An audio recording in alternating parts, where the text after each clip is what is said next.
It's a Chicago electric welder. It's the Harbor Freight Special. The upgraded one's not their cheapest one. It's the mid-range flux core welder.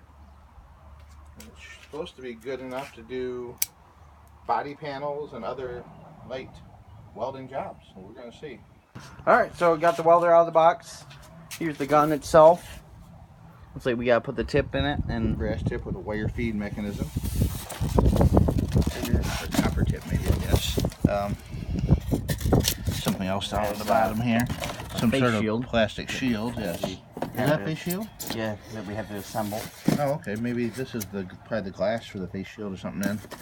This is the wire, I'm sure. How heavy is it? Not real heavy. They say that even though these are low-end machines, you can do a few simple upgrades on them to make them more efficient and better working. Like the wire is just some generic cheap wire, but they say you can buy some brand name wire that's a little bit heavier duty and better than this, so it'll really improve the performance of the welder. Well, alright, I'm unboxing the thing here. Kind of hard with one hand here, Dad. I'll hold the camera. Oh, I don't want you to hold the camera. Manual? Trust me to hold the camera? Nope. Manual? Manual. I bet that's the wire. I bet all this is stuff. I think I see welder. A handle and the wire. And another, I don't know what that is. A brush, I think. A brush.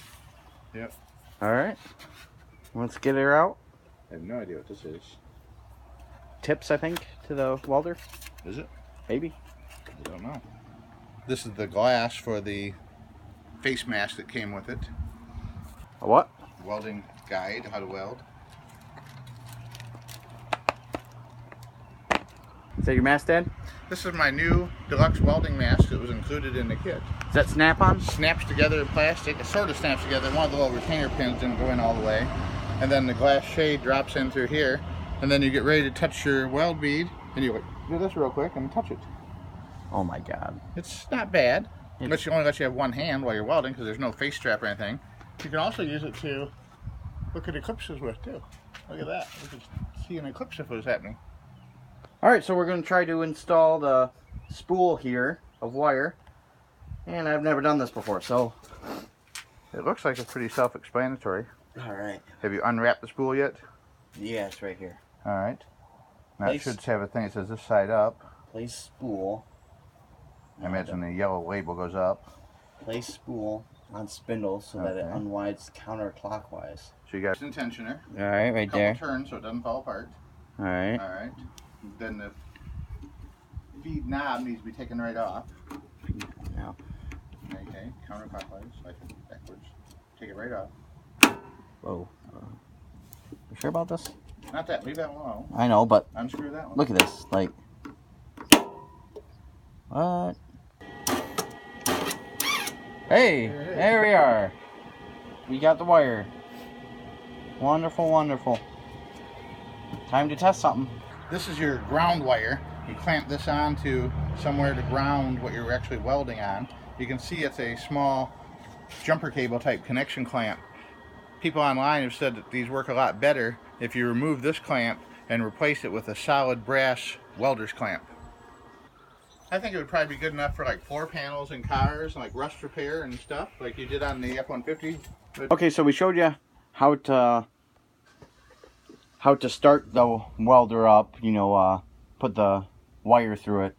So we're going to do a test weld, and I'll show you. I had a few scrap ball joints. I don't really have too much scrap metal right now, but I tried a weld here. It looked like we got some good penetration. If we can focus on there. You know, it worked fairly well for an $80 welder. I mean, I smashed this on the ground. It didn't break or anything. I hit it with a hammer. The weld didn't come apart, so I'm gonna call that good. And then I took these two screws, welded them together. If I can focus here. Come on. Come on. Come on, focus. There we go. Looks like we got some good penetration on there. Hit it with a hammer, didn't come off, and won't bend off either. So, you know, it's working fairly well. And I got this new helmet on eBay. It works. It's working great. $20 for this auto darkening. But we're gonna do go ahead and do a test weld right here for you.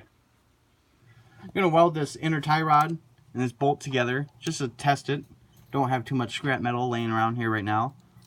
So let's get to it. Hook my ground up right there. Start the welder up.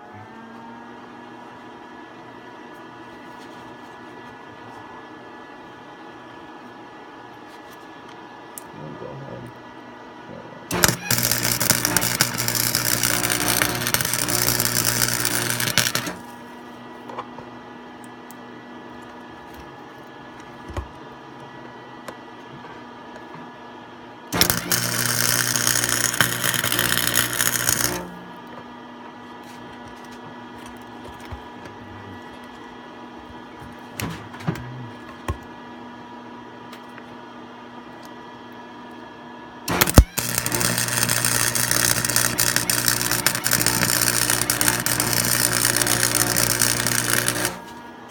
Woo! Hot. Fire.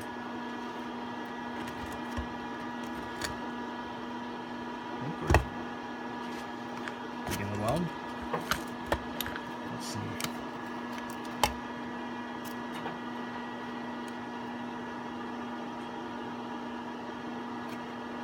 Yeah. We're welded together. Not good. I just wanted to do a quick test one. $80 welder from Harbor Freight. It's going to weld pretty good. The stuff you need to do. I would say if you're a beginner, which I am, you know, it works fairly well, you know, for around home projects. I already welded the patio table, fixed a broken weld on that. Weld's really strong together. You could probably do, you know, floor pans with it, other stuff like that, but I'd recommend it. Wes Emmel from, what is it, Dad? New Arcadia Metals. Recommended buying the Harbor Freight one first as a practice one, so thank you, Wes. But other than that, I really enjoy the welder, and if you want to get one, I would recommend it. Thanks for watching. Have a lovely day. Bye for now.